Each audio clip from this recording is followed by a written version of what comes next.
గంట యొక్క శబ్దమే అంత భయంకరంగా ఉంటుంది. అటువంటి శబ్దము కలిగినటువంటి గంట కట్టబడిన ఏనుగునికి యుద్ధం చేస్తూ ఉంటాడు.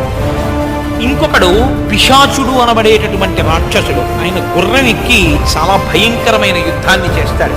ఒక పర్వతం ఎంత ఉంటుందో అంత శరీరంతో ఉండి యుద్ధం చేసేవాడు త్రిశూరుడు, ఆయన కూడా యుద్ధానికి వస్తున్నాడు.